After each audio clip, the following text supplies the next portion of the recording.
హైదరాబాదు భాగ్యనగరంలో వరదొచ్చే వానొచ్చే వరదొచ్చే అన్నట్టుగా విపరీతమైన రాత్రింబవలు వర్షభావంగా అత్యధికంగా ఈ చైతన్యపురి గడ్డెన్నారం ప్రాంతంలో వరద నీరు ప్రవాహికంగా ప్రవహిస్తూ కొన్ని కుటుంబాలు రాత్రి నుంచి నిద్రలేమి మరియు ఆహారం దొరకక చాలా అవస్థలు పడుతున్నారు.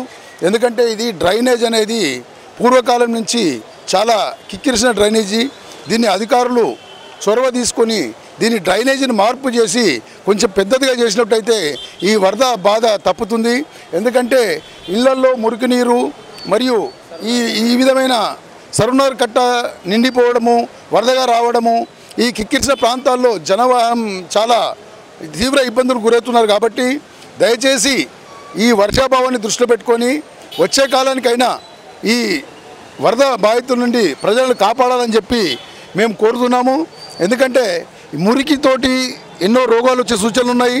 వరదలు విస్తృతంగా ప్రవర్తిస్తున్నాయి. వర్షాలు అనేది మనం ఆపలేము. కాబట్టి డ్రైనేజీ వ్యవస్థను మార్పు చేసి పెద్ద లైన్లు పెద్ద పైపులు వేసి ఈ డ్రైనేజీ వ్యవస్థను చేయాలని చెప్పి కోరుచున్నాము. ఇక్కడ ప్రజలు తీవ్రంగా ఇబ్బంది పడుతున్నారు. గత 4 రోజుల నుంచి తీవ్ర భారీ వర్షాలతోటి ప్రతి ఒక్క ఇల్లు నిండిపోవడము, వారికి ఆహార పదార్థాలు దొరకకపోవడము, వారి వస్తువులు ఖరాబ్ అవ్వడము, వారి జీవనోపాధికి చాలా ఇబ్బందికరంగా ఉంది. కాబట్టి డ్రైనేజీ వ్యవస్థను మార్పు చేయాలి, రోడ్లను కూడా బాగు చేయాలి. భవిష్యత్తులో రాకుండా ఉండాలంటే ఒకటే మార్గము, మోరీలను సాఫ్ చేసి డ్రైనేజీ వ్యవస్థను రూపు మార్చాలి, పెద్ద డ్రైనేజీ పైపులు వేయాలని చెప్పి ఇక్కడ చైతన్యపురి గడ్డెన్నారం ప్రజలు కోరుతున్నారు. దయచేసి తక్షణమే యుద్ధ ప్రాతిపదిక పైన ఈ కార్యక్రమాన్ని చేయాలని చెప్పి కోరుతున్నాం. మేము ఇక్కడ మా చేతనైన సహాయ సహకారాలు ఇళ్లలో ఉన్న వారికి వాళ్ళు ఫోన్ చేసిన వాళ్ళని తీసుకొచ్చి వాళ్ళ సురక్షిత ప్రాంతాలకు చేర్చడం జరిగింది. వారికి ఆహార పదార్థాలు ఇవ్వడం జరుగుతుంది. మరియు మేము చేసే కార్యక్రమాన్ని చేస్తున్నాం. కాబట్టి ప్రభుత్వ యంత్రాంగం అనేది చాలా పెద్దది. వాళ్ళు అధికారులు అయితే ఇంతవరకు ఎవరు వచ్చి ఇక్కడ పలకరించిన దాఖలా లేవు. ఇళ్లల్లో భయపడుకుంటూ బతుకుతున్న జీవితాలు చాలామంది ప్రజలు ఉన్నారు. కాబట్టి అధికారులు తక్షణమే వచ్చి వారి సహాయ సహకారాలను అందించాలని చెప్పి కోరుతున్నాం.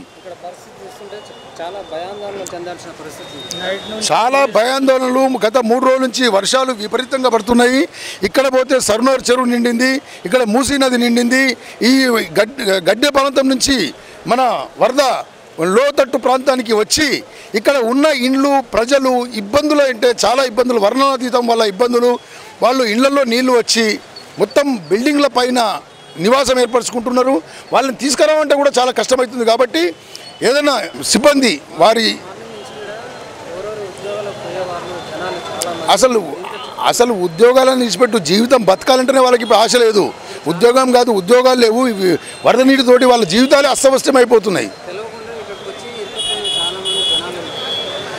చాలామంది ఇరుక్కపోయినారు. ఇక్కడ చైతన్యపురి నుంచి దిల్సుఖ్నగర్ దాటాలంటేనే అసలు నడిచే పరిస్థితి లేదు.